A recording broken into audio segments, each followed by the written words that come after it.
அன்பான நண்பர்களே வணக்கம். நாம் கேட்டுக்கொண்டிருப்பது வீரயுக நாயகன் வேல்பாரி. வாசிப்பது ஸ்ரீலதா தயாளன். தேவவாக்கு விலங்கை காக்க பாரியின் வேட்டையை பார்த்து கொண்டிருக்கிறோம். அதோடு மகிழா நீலனுக்கு காட்டிய ஆச்சரியமான இடம் என்ன, அது தொடர்ந்து தெரிந்து கொள்ள கதைக்குள். பாறையில் சாய்ந்தபடி குகையை பார்த்து உட்கார்ந்திருந்த நீலனின் தோள் தொட்டு திருப்பினாள் மயிலா.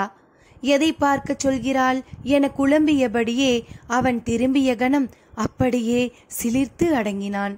அந்த சிறு நீர்த்தேக்கம் முழுவதும் சின்னஞ்சிறு சுடர்கள் எரிந்து கொண்டிருந்தன. நீலனுக்கு தான் காண்பதை நம்ப முடியவில்லை.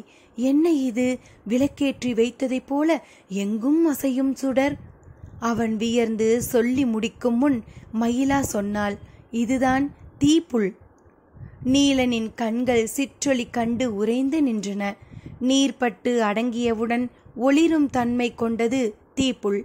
மின்மினி பூச்சியின் உடல் போல இப்புல்லின் உடல் இன்னும் சிறிது நேரம் ஒளிர்ந்து அடங்கும். இதனை பற்றி நீலன் கேள்விப்பட்டிருக்கிறான்.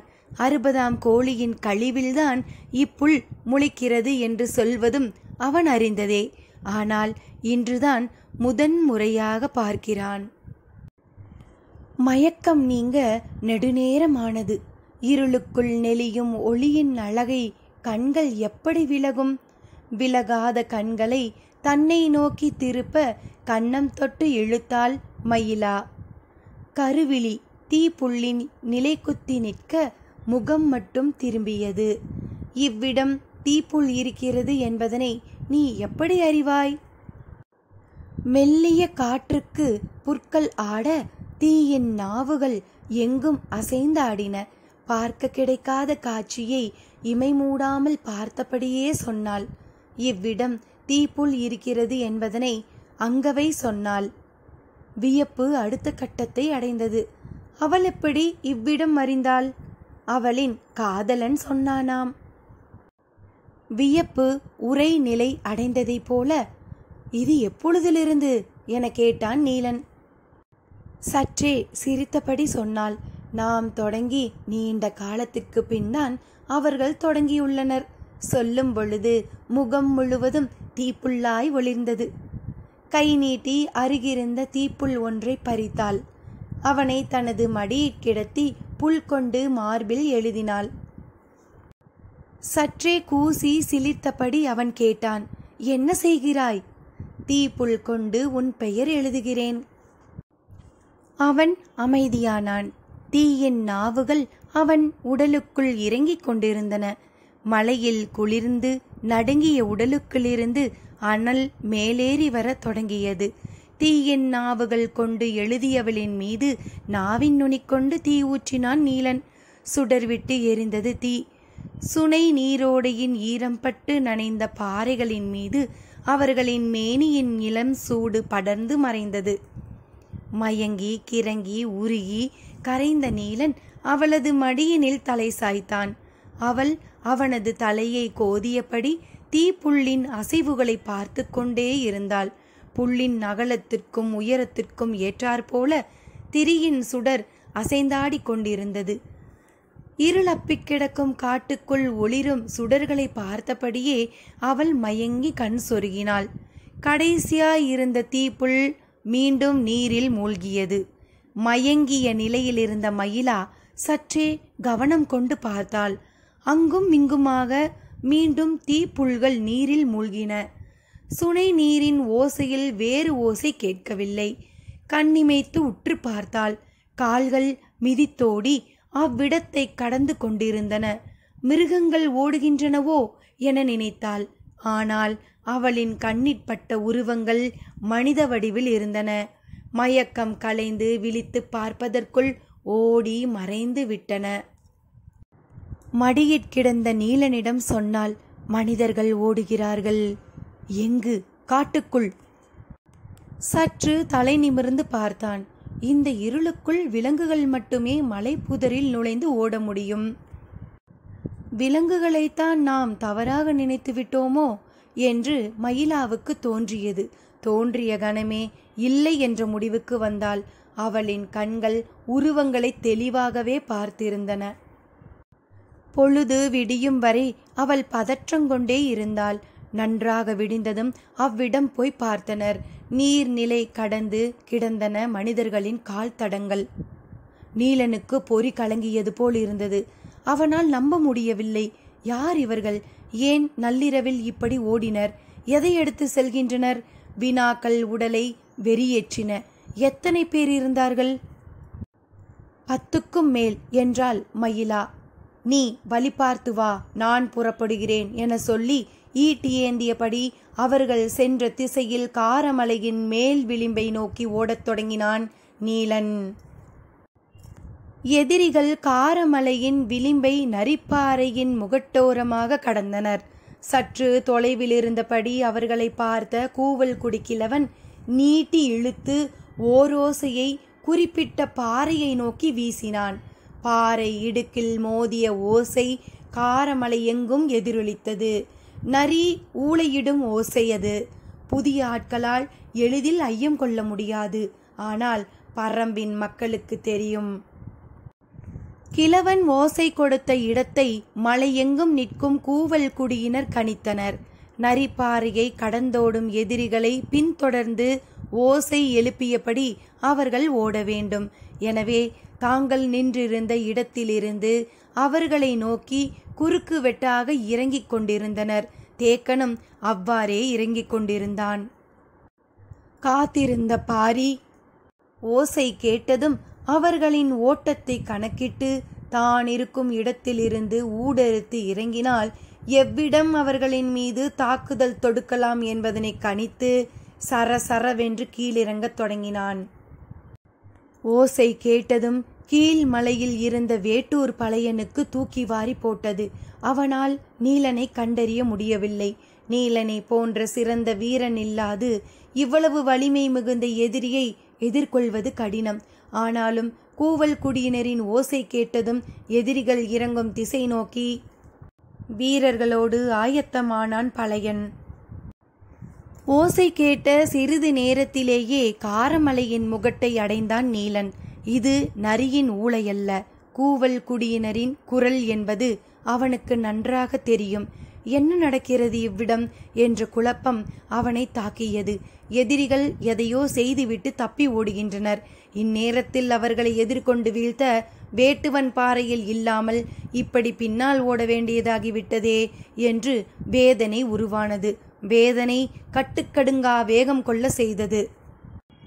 அனைத்து திசைகளிலிருந்தும் எதிரிகளை நோக்கி பரம்பு மக்கள் இறங்கிக் கொண்டிருக்கும் பொழுது காலம்பனின் முகம் இதுவரை இல்லாத பெரும் மகிழ்வை கொண்டது.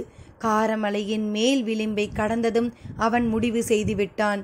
பச்சை மலை தொடரின் 2 மலைகளை கடந்து கடைசி மலையின் விளிம்பையும் கடந்துவிட்டோம். இனி இந்த ஒரு சரிவு மட்டுமே. இச்சரிவில் பெரும் படையே எதிர்வந்து நின்றாலும் அடித்து தூக்கும் வல்லமை உண்டு. இதுவரை இல்லாத அளவு 20க்கும் மேற்பட்டவர்களோடு இப்பொழுது ஓடுகிறோம். இப்பெரும் எண்ணிக்கையை எதிர்த்து நிற்க எவராலும் முடியாது. கண்ணுக்கு எதிரில் பரம்பின் எல்லை தொடங்கிவிட்டது. மலையடிவார சமதள காடுகள் கரம் விரித்து அழைக்கின்றன. விடாமல் ஓடி வந்த அயர்வும் சோர்வும் கன நேரத்தில் மறைந்தன. கால்கள் மேலும் வேகம் கொண்டன. சரிவு பாறையில் பெருங்கற்கள் உருள கால்கள் ககனத்தில் பறந்து கொண்டிருந்தன. காலம்பனின் மனம் இலக்கை அடையப் போகும் நேரத்தை துல்லியமாக கணித்தது. அத்தியாயம் 45. நேற்று அதிகாலை நாய்வாய் ஊற்றின் இடப்புற பாறையின் மீதிருந்துதான் பாரி தனது ஆயுதத்தை உருவாக்கத் தொடங்கினான். கொடிமூக்கனை பிடித்தபடி அளவனும் கீதானியும் நின்றிருந்தனர். மற்ற 2 வீரர்களும் உடைமர முட்களை ஒடித்து முடித்து அடுத்து என்ன செய்ய போகிறான் பாரி என்று எதிர்பார்த்து நின்றிருந்தனர். கொடிமூக்கனின் வாயை திற என்றான் பாரி. அளவன் அதன் கழுத்து பகுதியில் இருக்கும் தாடையை அழுத்தப் போகும் பொழுது பாரி சொன்னான், அது சில நேரம் நஞ்சை பீச்சியடிக்க கூடியது. அப்பக்கம் திரும்பிக்கொள். அளவன் இடம்புறம் திரும்பியபடியே அடிக்கழுத்தை அமுக்கி பெருவிரலை சற்று மேலேற்றினான். மேலும் கீழுமாக தாடை அகன்றதும் கண்ணிமைக்கும் நேரத்தில் நஞ்சை பீச்சி அடித்தது. நஞ்சின் சீற்றம் கண்டு அதிர்ந்தனர். பெரிதுமில்லாமல் சிறியதுமில்லாமல் நடுத்தரமான நீளத்தோடு இருந்த முட்களை கை நிறைய அள்ளி கொடிமூக்கனின் வாய்க்குள் போட கையை அருகில் கொண்டு வந்தான் பாரி. அவனது உள்ளங்கையில் இருந்த ரேகை இடுக்கின் வழியே முட்கள் வரிசையாக இறங்கி கொடிமூக்கனின் நாக்கோடு இணைந்து படிந்தன. அகன்ற அதன் வாய்க்குள் சுமார் 30 முட்கள் அடங்கின. முட்கள் எதுவும் மேல் நோக்கி இல்லாமல் சமநிலையில் கிடப்பதைப் போல தாடையை சற்றே அசைத்து சமப்படுத்தினான் அளவன். இப்பொழுது வாயை மூடு என்றான் பாரி. கழுத்து பகுதியை அழுத்தி கொண்டிருந்த அவனது விரல்கள் இப்பொழுது மேல் வாயையும் கீழ் வாயையும் சேர்த்து அமுக்கி வாயை மூடின. அளவனின் கையெலும்பை நொறுக்குவதைப் போல கொடிமூக்கன் இறுக்கி சுருண்டிற் கொண்டிருந்தான். பாதி உடலை கீதானி பிடித்திருந்தான். ஆனாலும் முறுக்கி திருகும் அதன் ஆற்றலை கட்டுப்படுத்த முடியவில்லை. எருக்கு நாரை கொண்டு வாயை கட்டு என்றான் பாரி. வீரர்கள் அங்கும் இங்குமாக அலைந்து நார் எடுத்து வந்தனர். கொடிமூக்கனின் வாயை நார் கொண்டு இருக்கச் சுற்றினர். குறைந்தது 3 சுற்றாவது சுற்று. முடிச்சு எக்காரணம் கொண்டும் கீழ்த்தாடையில் இருக்கக்கூடாது, மேல் தாடையின் மேலே இருக்க வேண்டும் என்றான் பாரி. அவனது ஒவ்வொரு சொல்லுக்குள்ளும் இருக்கும் பொருள் அவர்களை வியப்பில் ஆழ்த்தியது. அதன் வாள் சுழற்றி சுழற்றி அடித்து கொண்டிருந்தது. உடலின் கீழ்ப்பகுதி வரை அழுத்தி பிடித்திருந்த கீதானி வால் பகுதியையும் சேர்த்து அமுக்கி பிடிக்க முயலும் பொழுது பாரி சொன்னான், வாளினை சுழற்றி அடிக்கட்டும், உன்மேல் படாமல் மட்டும் பார்த்துக்கொள் என்றான். சரி என்று சொல்லி அதற்கு தகுந்தாற்போல் அளவனும் கீதானியும் கொடிமூக்கனை பிடித்து கொண்டனர். கொடிமூக்கன் தாடையை திறக்க முயலும் போதெல்லாம் அதன் நஞ்சுப்பை விரிந்து வாய் நிறைய நஞ்சை உமிழ்ந்து கொண்டே இருந்தது. வாய்க்குள் இருக்கும் முட்கள் நஞ்சில் ஊறிக்கொண்டே இருந்தன.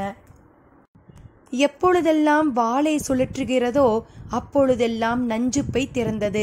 அதனால்தான் வாளை சுழற்றி அடிக்கட்டும் என்றான் பாரி. வாயை கட்டியவுடன் மலையேறத் தொடங்கினர். விரைந்து ஓட வேண்டிய தேவை இல்லை. ஆனாலும் உள்ளத்தின் வெறி வேகத்தை கூட்டியபடியே இருந்தது. காரமலையின் 4 ஒரு பங்கை கடந்தனர். முதலில் கையெலும்பு நொறுங்குவதைப் போல முறுக்கிய கொடிமூக்கன் சற்றே அமைதியடையத் தொடங்கியது. அதனை கவனித்த பாரி வீரனிடம் பாம்பினை கொடு என்றான். சரி என்று சொல்லி அளவன் அதனை வீரனின் கைக்கு மாற்றினான். வாங்கிய கணத்தில் மீண்டும் வெகு ஆற்றலோடு உடல் முறுக்கி சீறி தலை நெளிந்து ஏலப் பார்த்தது. வீரன் சற்றே பதற்றமடைந்தான். அவனது கை முழுவதும் சுற்றி திரிகியது. வால் பகுதியின் துடிப்பு மிக அதிகமானது. புதிய உடற்சூட்டிற்கு மாறும் பொழுது அது மீண்டும் எழுச்சி கொண்டு தாக்க தலைப்படும். வாள் சுழற்றி விடாது அடிக்க நஞ்சுப்பை இடைவிடாது நஞ்சை உமிழும்.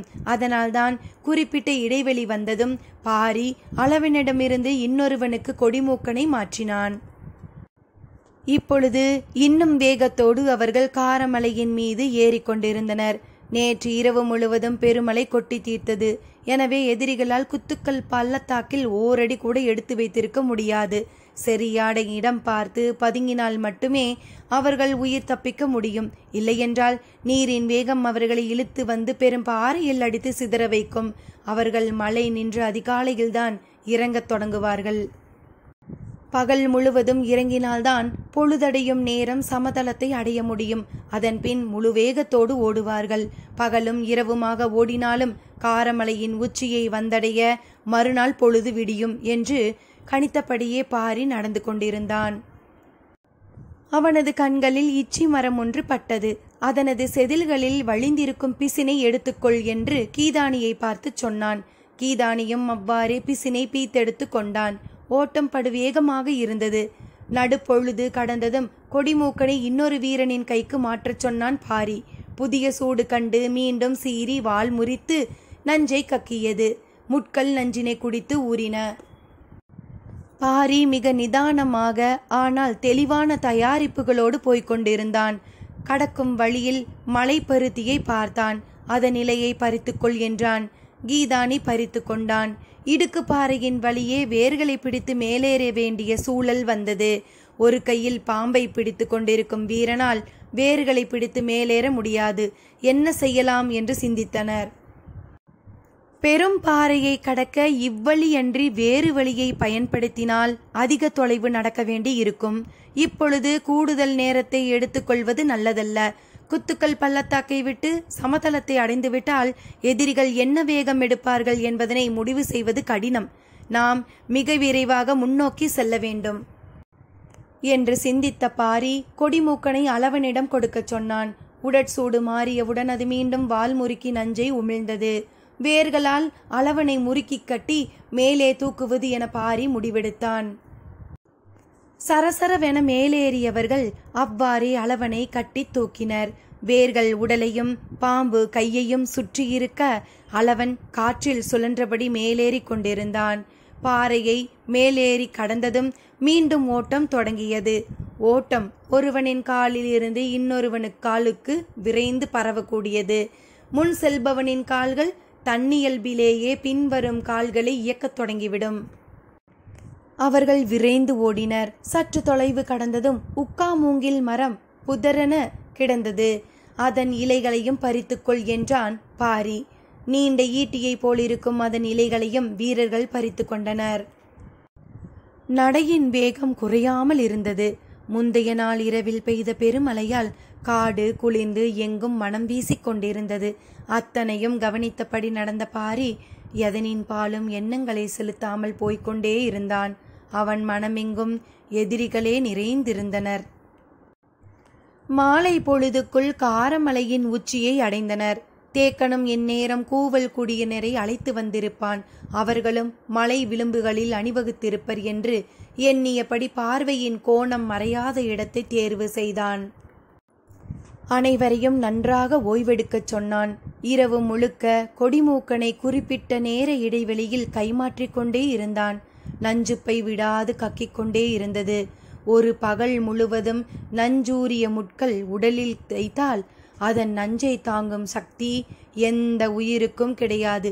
ஆனால் இப்பொழுதோ பகலும் இரவுமாக இருமடங்கு நேரம் முட்கள் நஞ்சேறி கிடக்கின்றன.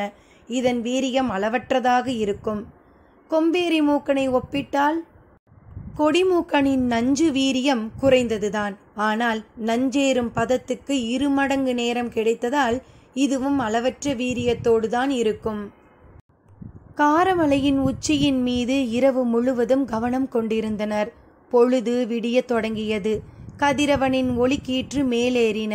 வீரர்கள் வைத்திருந்த அம்பின் முனையை கத்தியால் சிறிதாக பிளக்கச் சொன்னான் பாரி. அவர்களும் அவ்வாறே பிளந்தனர். குகையை ஒட்டி உப்பருக்கஞ்செடி இருந்தது. அதன் இலையையும் கணுவையும் உடைத்தால் பால் வரும். அந்த பாலை விரல்கள் முழுவதும் தேய்த்துக்கொள் என்று கீதானியை பார்த்து சொன்னான் பாரி. கீதானியும் அதன் கணுவையும் இலையையும் உடைத்தான். பாலூறி வந்தது.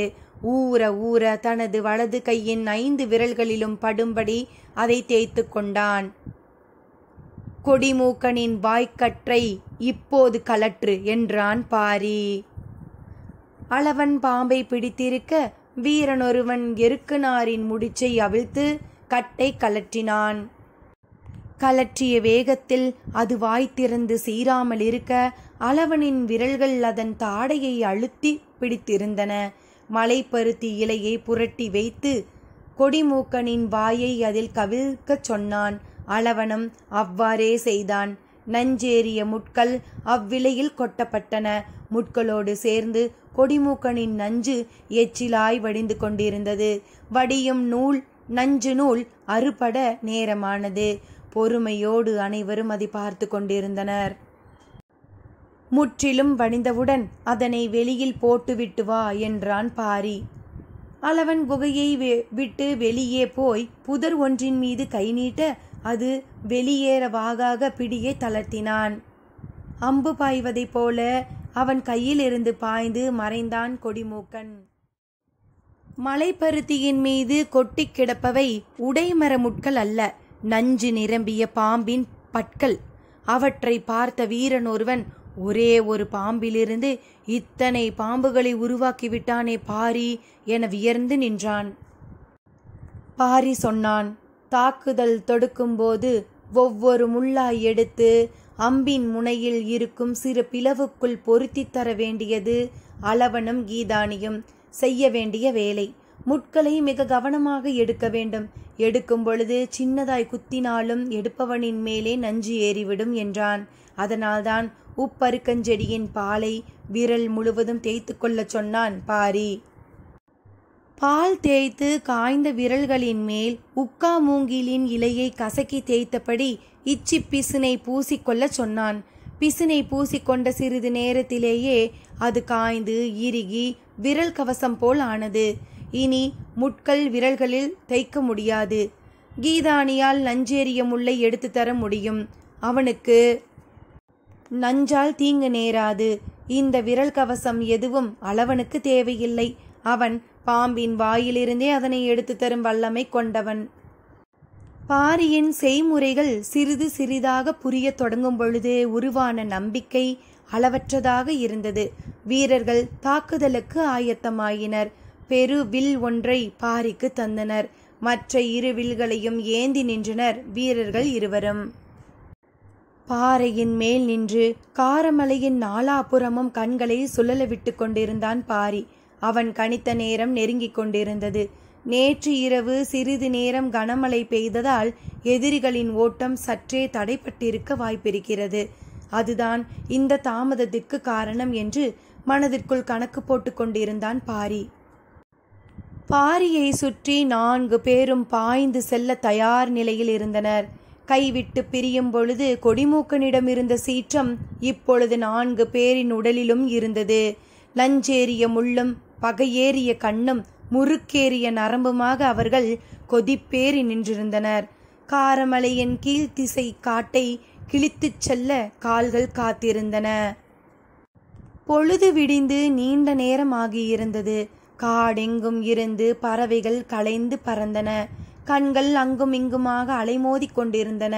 சற்றும் எதிர்பாராத திசையிலிருந்து நரி ஊளையிடும் ஓசை எதிரொலித்தது. இது கூவல் குடியினரின் ஓசை. எதிரிகள் நரிப்பாறையின் வழியே காரமலை விளிம்பை கடந்துள்ளனர். கன நேரத்தில் பாரி எல்லாவற்றையும் கணித்தான். தான் இருக்கும் இடத்திலிருந்து அவர்கள் இறங்கும் இடத்திற்கு செல்ல ஆகும் நேரத்தையும் வழித்தடத்தையும் அவனது மனம் திட்டமிட்டது. கணிப்புகளை விஞ்சும் வேகத்தில் கால்கள் பாய்ந்து கொண்டிருந்தன. நெடுந்தொடர் கொண்ட காரமலை குன்றுகளும் பிளவுகளும் நிறைந்தது. பாரி இருக்குமிடத்திலிருந்து 2 பெரும் பிளவுகள் தாண்டி அங்கு செல்ல வேண்டும். கூவல் குடியை சேர்ந்த பிறரும் அவர்கள் இறங்கும் திசை நோக்கி இந்நேரம் பாய்ந்து சென்று கொண்டிருப்பர். எதிரிகளின் ஓட்டம் குறிப்பிட்ட கால இடைவெளியில் ஓசையாக காடெங்கும் எதிரொலிக்கும் என பாரியின் மனம் எண்ணிக்கொண்டிருந்தது. மலை சரிவில் ஓடும் வழித்தடத்தை கால்கள் பார்த்திருக்க, கூவல் குடியினர் எழுப்பும் ஓசையை காது கூர்மையாய் கவனிக்க கால்கள் இணையற்ற வேகத்தில் பாய்ந்து கொண்டிருந்தன. மலை சரிவில் கால்களில் மிதிப்பட்டு கற்கள் உருண்டு தெரித்தன. கதிரவன் மேலேறுவதை பார்த்தபடி காலம்பன் ஓடிக்கொண்டிருந்தான். பரம்பு வீரர்கள் எப்படியும் மறிக்க முயல்வார்கள். வேட்டுவன் பாறையின் அருகே ஓர் ஊர் உள்ளது. அப்பக்கம் போகாமல் வேறு திசை நோக்கி இறங்க வேண்டும் என்று சிந்தித்தபடியே அவன் ஓடினான். வெற்றியின் எல்லையை நெருங்கும்போது களைப்பு தானே மறைந்து போய்விடும். புது உத்வேகத்தை எண்ணத்தின் வழியே உடல் எடுத்துக்கொள்ளும். அவர்களுடைய ஓட்டத்தின் வேகம் இவ்வளவு கூடுவதற்கு அதுவே காரணம். காலம்பனின் கவனம் இறங்கும் திசையில் கீழே மறித்து தாக்க வாய்ப்புள்ள இடங்கள் பற்றியே இருந்தது. பின்னால் அவ்வப்பொழுது எழும் ஓசையை அவன் கவனம் கொள்ளவில்லை. காரமலையில் 4 பகுதி தொலைவை கடந்த பொழுதுதான் அவனது கவனம் சற்றே அதன் மீது சென்றது. 2 முறை நரி ஊளையிடும் ஓசை கேட்டது. உச்சி மலையின் மீது நரிக்கென்ன வேலை என்று சிந்திக்க நேரமின்றி ஓடிக்கொண்டிருந்தான். பின்னர் காட்டுக்கோழியின் கூவல் ஓசை கேட்டது.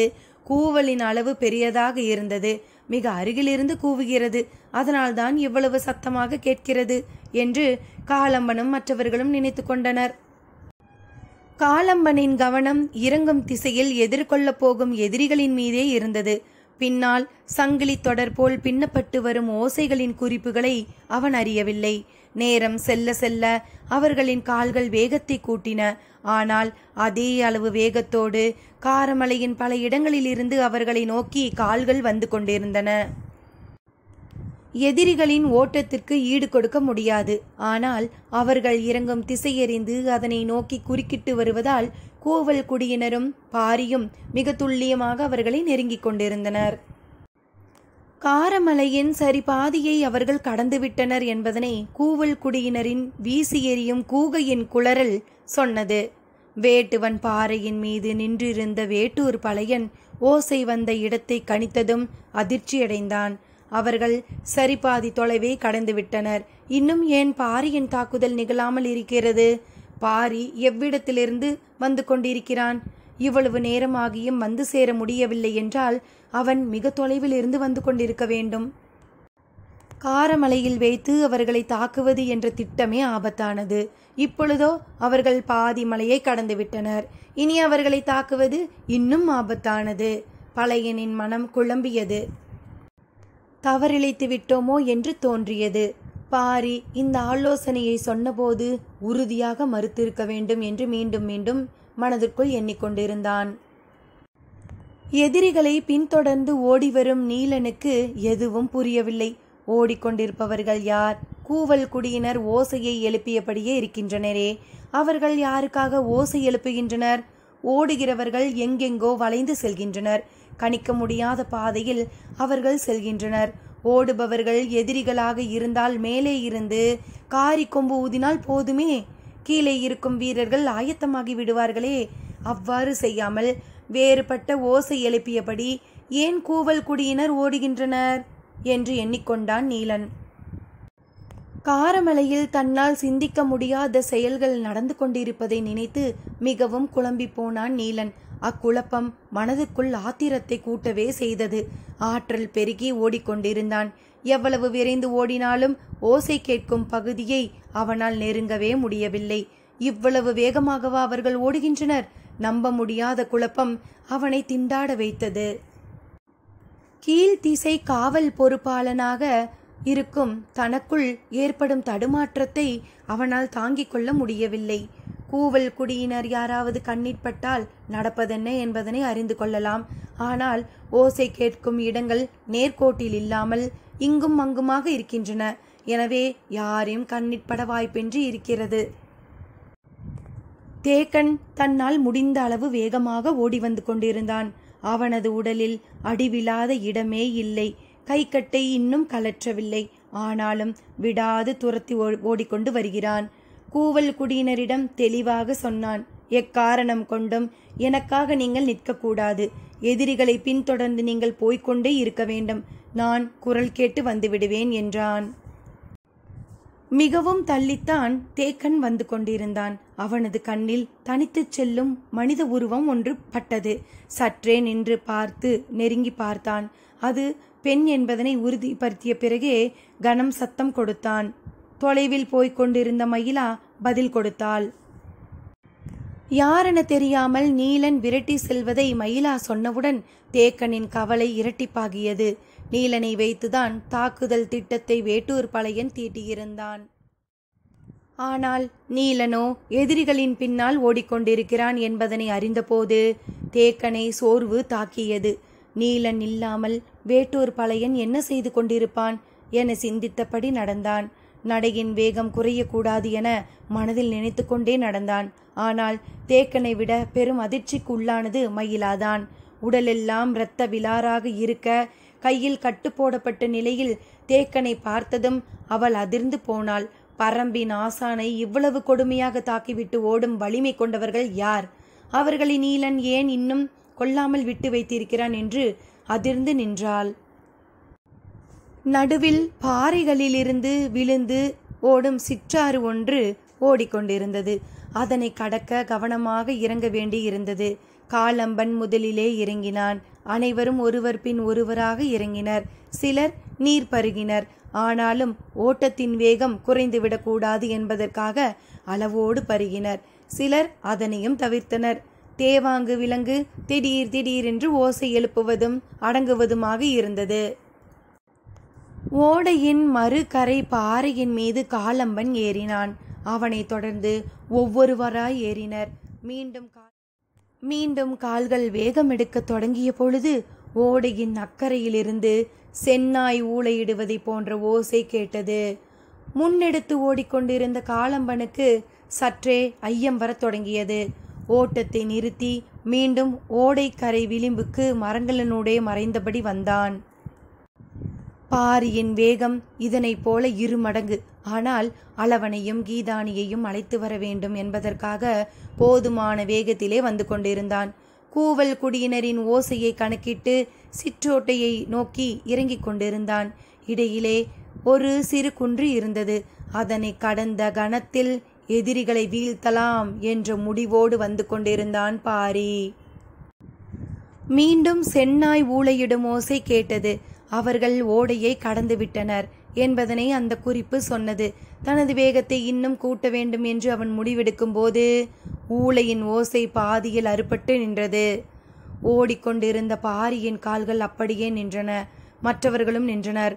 மேல் மூச்சும் கீழ் மூச்சுமாக தவித்தபடி எல்லோரும் பாரியின் முகத்தை பார்த்தனர். சற்று அமைதிக்கு பின் பாரி சொன்னான், எதிரிகள் கூவுகின்றவனின் தொண்டை குழியில் ஈட்டியை இறக்கிவிட்டனர். அத்தியாயம் 46. விலங்கின் பாய்ச்சலை பின்னுக்கு தள்ளும் ஆற்றல் கொண்டது வேல்பாரியின் பாய்ச்சல். ஆனால் இன்று அதையும் விஞ்சும் வேகத்தை காடு பார்த்து கொண்டிருந்தது. பாரி வேட்டை தொடங்கியது. நானேற்ற துடித்து கொண்டிருந்த விரல்களை கட்டுப்படுத்த போராடினான் பாரி. கட்டுப்பாடுகளை எல்லா நேரங்களிலும் மனம் சிறப்பாக கையாள்வதில்லை. இரத்தக்கரை படிந்த கணத்தில் அதன் முடிவு எப்படி இருக்கும் என்பது ஊகத்துக்கு அப்பாற்பட்டது. அவன் நினைத்ததை விட விரைவாக அந்த இடத்திற்கு வந்து சேர்ந்து விட்டான். சிறு குன்றின் மறுபக்கத்தில் எதிரிகளின் வருகைக்காக காத்திருந்தான். வீரர்கள் இருவரும் ஆயத்த நிலையில் நின்றனர். அளவனும் கீதானியும் அம்பின் முனையில் நஞ்சு முள்ளை செருகி கொடுத்துவிட்டு மறு அம்பினை கொடுக்க காத்திருந்தனர். காஞ்சிரை மரத்தின் பின்னணியில் அவர்களின் உருவம் கண்ணில் படும் பொழுதுக்காக காத்திருந்தனர் அனைவரும். ஓசை எழுப்பியவனின் தொண்டை குழியில் ஈட்டியை செருகியவுடன் அவன் ஓடைக்குள் சரிந்து விழுந்தான். அவன் விழுந்து மடிந்ததை பார்த்த பிறகுதான் காலம்பன் அந்த இடம் விட்டு புறப்பட்டான். ஓட்டத்தை நிறுத்தி ஓசை கேட்டு திரும்பியதும் அவனை தேடி தாக்கவும் அவன் இறந்துவிட்டானா என்பதனை உறுதிப்படுத்தவும் காலம்பன் செலவழித்த நேரம்தான் பாரி முன்வந்து சேர கூடுதல் வாய்ப்பை உருவாக்கியது. முன்னோக்கி சென்று மிக பொருத்தமான இடத்தை தேர்வு செய்து காத்திருந்தான் பாரி. ஓசை கொடுப்பவனை கொன்ற பிறகுதான் காலம்பனின் மனதில் குழப்பங்கள் தோன்றத் தொடங்கின. காரமலையின் மேல் விளிம்பிலிருந்து அவ்வப்போது ஓசை கேட்டது. காலை நேரத்து உயிரினங்களின் ஓசை என்றே கவனம் கொள்ளாமல் விட்டுவிட்டோம். அவை அனைத்தும் மனிதர்கள் எழுப்பிய ஓசை என்றால் அவர்கள் யாருக்காக எழுப்பினார்கள்? இந்த ஓசை கேட்டு வரப்போகிறவர்கள் யார்? அல்லது ஆயத்த நிலையில் நிற்கப் போகிறவர்கள் யார்? நம்மீது தாக்குதல் தொடுத்த எந்த இடத்தை அவர்கள் தேர்வு செய்துள்ளனர் என்று அவன் சிந்தித்து கொண்டிருந்த போது பாரி தேர்வு செய்த இடத்தில் மிக சரியாக வந்து கொண்டிருந்தான் காலம்பன். வில்லில் இழுப்படும் நான் விடுப்படும் கணத்துக்காக காத்திருந்தது. வீரர்கள் இருவரும் பாரியின் தொடக்கத்தை எதிர்பார்த்திருந்தனர். வலது கையின் பிடரி நரம்பு முறுக்கேறிய போது விரல்களின் வலு இன்னும் கூடியது. ஆனாலும் முதன்மையாக ஓடிக்கொண்டிருக்கும் காலம்பனை நோக்கி பாரி அம்பினை எய்தவில்லை. அடுத்தடுத்து 3 முறை அம்பை எய்துவதற்கு ஏற்றாற்போல எதிரிகளின் கூட்டம் தடுப்பேதுமில்லாமல் முழுமையாக முன்னால் வரும் வரை காத்திருந்தான் பாரி. தனது தாக்குதல் இலக்குகள் எதிரி வந்த பிறகும் தாக்காமல் காத்திருக்க பயிற்சி கை கொடுப்பதில்லை. அங்கு கை கொடுப்பதெல்லாம் முழுமையையும் அளிக்க வேண்டும் என்ற வெறி மட்டும்தான். அடங்காத வெறி கொண்டு நிதானத்தை கைக்கொள்வது மட்டுமே மனம் பக்குவப்பட்டதன் உச்ச அடையாளம். அம்பின் முனை கண்ணிமை பொழுது கூட முன் பாய்ந்தோ பின் தங்கியோ சென்றுவிடக் கூடாது என்பதில் மிக கவனமாக இருந்தான் பாரி. குன்றின் மேடான பகுதியிலிருந்து சிறு ஓசை கேட்டு காலம்பன் திரும்பிய கணத்தில் அம்புகள் காற்றை கிழித்து கொண்டு வந்தன. தற்காத்து கொள்ள மரங்களோ பெரும் பாறையோ அற்று வெறும் கொடிகள் மட்டுமே படர்ந்து கிடக்கும் இடத்தில் பாய்ந்து வந்த அம்பில் ஒன்று கூட இலக்குக்கு தப்பவில்லை. இரண்டாவது அம்பை தொடுக்க எடுத்துக்கொண்ட நேரம் மட்டுமே எதிரிகளுக்கு கிடைத்த சிறு வாய்ப்பாக அமைந்தது. எதிர்பாராத தாக்குதலை எதிர்கொள்ள சில கணங்கள் தேவைப்பட்டன. கூட்டத்தின் தலைவன் யார் என்பது தெரியாவிட்டாலும் முன்னால் வருகிறவர்கள் சட்டென மறைந்து கொள்ள மரமோ பாறைகளோ இல்லை. ஆனால் பின்னால் வருகிறவர்களுக்கு அந்த வாய்ப்பு இருக்கிறது என முடிவு செய்த பாரி தாக்குதலின் முதல் இலக்காக கடைசியாக வந்து கொண்டிருப்பவர்களை குறிவைத்தான். தன்னுடைய தோள்பட்டையில் வந்து செருகிய அம்பை உருவி எடுத்தான் ஒருவன். சிறு விரல் நுனி அளவே அது உள்ளே போயிருந்தது. அம்பை தொலைவில் வீசியபடி சொன்னான், இது தைத்து நாம் வீழ்வோம் என நினைத்து போரிடுபவர்களை என்ன சொல்வது என்றான். அவர்கள் நம்மை கண்டுணர்ந்து நெருங்கிவிட்டார்கள். நாம் இந்த விடத்தை விட்டு விரைவாக அகழ்வோம் என்று கத்தியபடி காலம்பன் ஓட்டத்தின் வேகத்தை காட்டினான். மரமோ பெரும் பாறையோ அற்ற இந்த பகுதி அம்பு எய்தி தாக்குவதற்கு ஏற்றது. இதை விரைவில் கடக்க வேண்டும் என எண்ணிக்கொண்டிருந்த போது கால்களின் விசை இரட்டிப்பானது. ஓடிக்கொண்டே அடுத்து செய்ய வேண்டியது என்ன என்று சிந்தித்த போதுதான் ஏதோ ஒரு மாற்றத்தை உணர்ந்தான். என்னவென்று நிதானிப்பதற்குள் புரிந்துவிட்டது. தனக்கு பின்னால் விரைந்து வரும் கால்களின் ஓசை அறுபட்டு விட்டதென்று. என்ன ஆனது என திரும்பி புதர் விலக்கி அந்த இடம் வந்தபோது அம்பு தைத்த அறுவர் மண்ணில் சாய்ந்து கிடந்தனர். மற்றவர்கள் மறைப்புகளில் அண்டியபடி சாய்ந்து கிடந்த ஒருவனின் முதுகில் இருந்த கூடையை எடுக்க முயன்றனர்.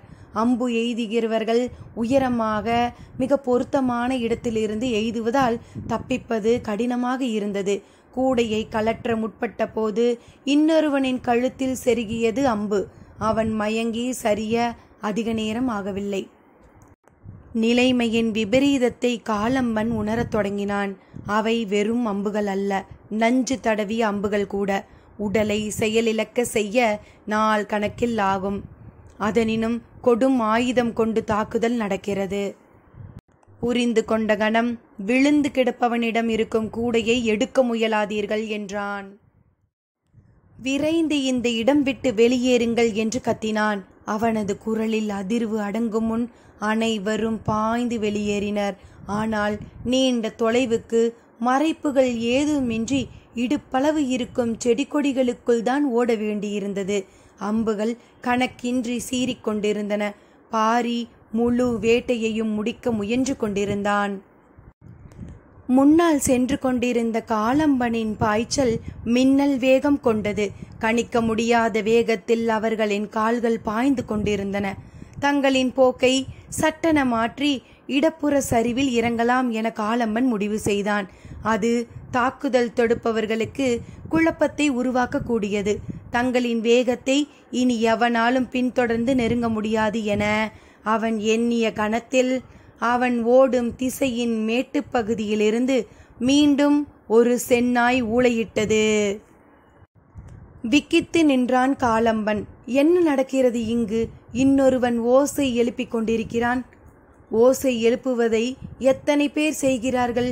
3 மலைகளிலும் நாம் ஆட்களை நிறுத்தியதைப் போல 3ஆம் மலையெங்கும் அவர்கள் நிறுத்தியுள்ளார்களா என நினைத்து கொண்டே பாதையை மாற்றி புதற்காட்டுக்குள் நுழைந்தான்.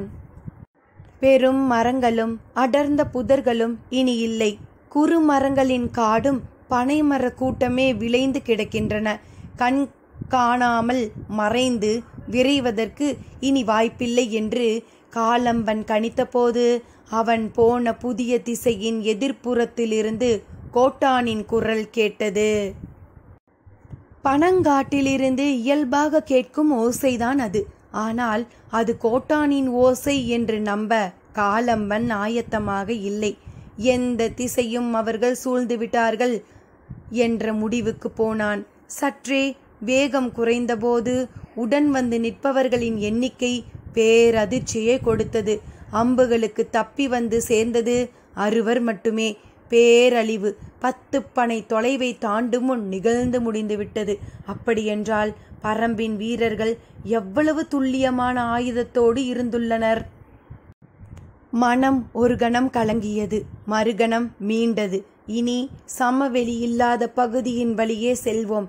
இந்த 6 போதும், அவர்களின் தோளிலே இருக்கும் 2 கூடை போதும் எண்ணிக்கொண்டே அதற்கு தகுந்த திசை வழியை தேர்வு செய்தான் காலம்பன். சற்றே பின்வாங்கி சிற்றோடையை கடந்து இடப்புற காட்டை ஊடறுத்து செல்ல முயன்றான். அவனது வருகைக்காகத்தான் காத்திருந்தான் பாரி. குறிப்பொலி சரியான அடையாளங்களை பாரிக்கு காட்டிக் கொண்டிருந்தன. மிகவும் கவனமாகத்தான் சிற்றோடையில் காலம்பன் இறங்கினான். அதைவிட கவனமாக பாரி அவனை நோக்கி கொண்டிருந்தான். அடுத்தடுத்து அவர்கள் உள்ளே இறங்கினர். காத்திருந்த பாரியின் விரல்கள் நாணை விடுவித்த போது அம்புகள் சீறி பாய்ந்தன. ஓசை கேட்டதும் எதிரிகள் சிற்றோடு எங்கும் கிடக்கும் பாறைகளின் மறைவில் பதுங்கினர். இருவரின் மீது அம்பு தேய்த்தது உறுதி என்று வீரர்கள் சொன்னார்கள். ஆனால் எல்லோரும் பாறையின் மறைவில் பதுங்கியதால் தாக்கப்பட்டவர்கள் எத்தனை பேர் என தெரியவில்லை. சற்றே விலகி அவர்களை எதிர்கொள்ளும் முகமாக கீழ்த்திசைக்கு போக முடிவெடுத்தான் பாரி. புதற்காட்டை கிழித்து கொண்டு ஓடை கரையோரம் ஓடின கால்கள். சரி பாதிக்கும் மேல் வீழ்த்து விட்ட மகிழ்வில் வீரர்களின் வேகம் பல மடங்கு அதிகரித்தது. பாரியின் கணிப்பையும் நுட்பத்தையும் வீரத்தையும் ஆவேசத்தையும் அருகிருந்து பார்க்கும் இந்த கணம் மற்ற 4 இணையற்றதாக இருந்தது. சிற்றோடையின் கீழ்த்திசைக்கு வந்ததும் பொருத்தமான இடத்தில் நின்று பார்த்தான் பாரி.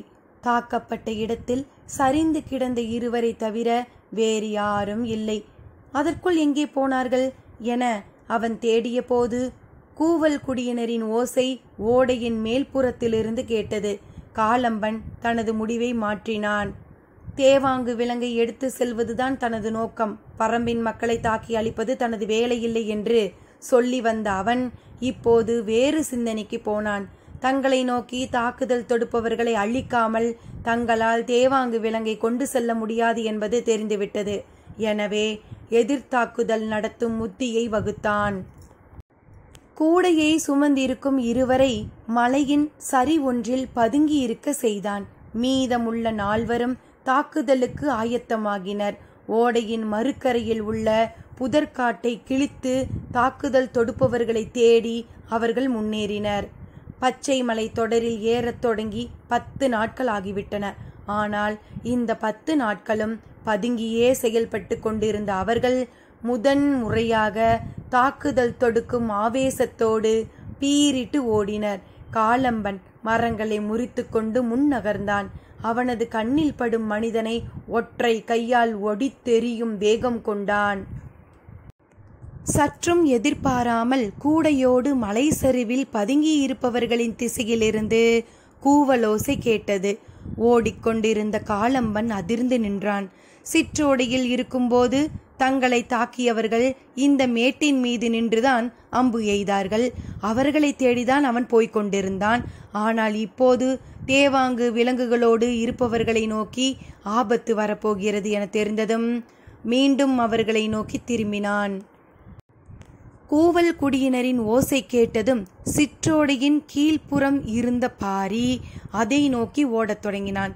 காலம்பன் ஓடையின் வலப்புறம் புதர்களின் வழியேயும் பாரி ஓடையின் இடப்புற புதர்களின் வழியேயும் ஓடிக்கொண்டிருக்கும் போது ஓசை வந்த திசையை நோக்கி மலைக்கு மேலே இருந்து இணை சொல்ல முடியாத வேகத்துடன் கீழிறங்கிக் கொண்டிருந்தான் நீலன். ஓடையை சுற்றியே மீண்டும் மீண்டும் கூவல் குடியின் ஓசை கேட்கிறது. அங்கு என்னதான் நடக்கிறது என்பது புரியாமல் தத்தளித்தான் பழையன். மலையின் சரிபாதிக்கும் கீழ் தந்தரைக்கு மிக அருகில்தான் அந்த இடம் இருக்கிறது. நாம் வீரர்களோடு அந்த இடம் போவோமா என தோன்றியது. ஒருவேளை வேறு வழியில் அவர்கள் கீழிறங்கி தப்பிக்க முயன்றால் என்ன செய்வது என்று சிந்தித்து மேலேறி போகும் திட்டத்தை கைவிட்டான். அவர்கள் இறங்க வாய்ப்புள்ள பகுதியை கணித்தபடி ஆயத்த நிலையில் இருந்தான் வேட்டூர் பழையன். இதுவரை இல்லாத சினம் காலம்பனின் மனதில் உருவேறியபடி இருந்தது. இந்த விலங்கை எடுத்துச் செல்லத்தான் எவ்வளவு இழப்புகளை சந்தித்து எவ்வளவு பெரிய முயற்சியை செய்துள்ளோம். அது வெற்றிகரமாக முடியப்போகும் இறுதி கட்டத்தில் முற்றிலும் எதிர்பாராத தாக்குதலை எதிர்கொள்ள வேண்டியதாகிவிட்டதே. ஆனாலும் எந்த காரணம் கொண்டும் இந்த முயற்சியில் நாங்கள் தோற்க மாட்டோம். அதையும் மீறி நாங்கள் தோற்க நேர்ந்தால் எங்கள் அத்தனை பேரின் உயிரும் இந்த மலையில் மடிந்தாலும் எம்மில் ஒருவன் அந்த கூடையை சுமந்து பரம்பின் எல்லையை தாண்டி வெளியேறி போவதை தடுக்கும் வலிமை எவனுக்கும் இல்லை. காலம்பனின் நாடி நரம்புகள் எல்லாம் கனன்று கொண்டிருந்தன. எதிர்படும் பாறையை கையால் குத்தி நொறுக்கிவிடும் ஆவேசத்தோடு ஓடிக்கொண்டிருந்தான். சிற்றோடையின் இரு கரைகளிலும் பறவைகள் படபடத்து விலகிய போது இருவரும் உணர்ந்தனர் இணையாக ஓடிவரும் எதிரியை.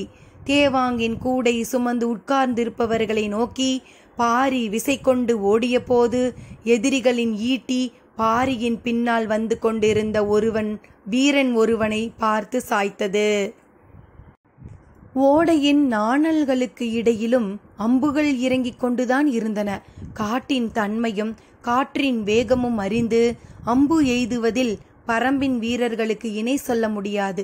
ஆனால் இந்த இரண்டு குறிப்புகளையும் அறியாமலேயே எதிரிகள் எரியும் ஈட்டியின் வலிமை மரங்களை துளைத்து செல்லக்கூடியதாக இருந்தது.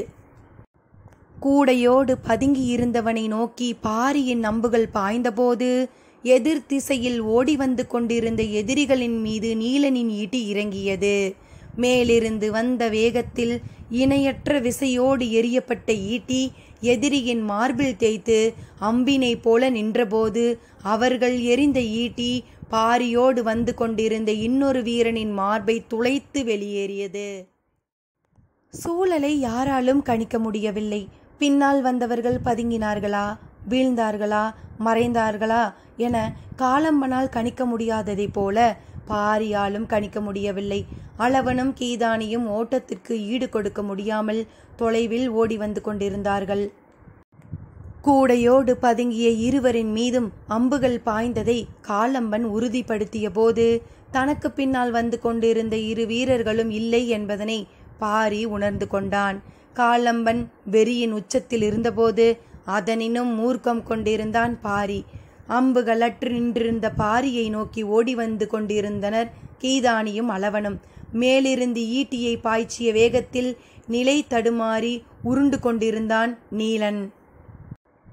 உருளும் திசை பார்த்து பாரியும் காலம்பனும் கவனம் சிதறவில்லை. இருவரும் ஒருவரை ஒருவர் முதன் முறையாக நேர்கொண்டு பார்த்தனர்.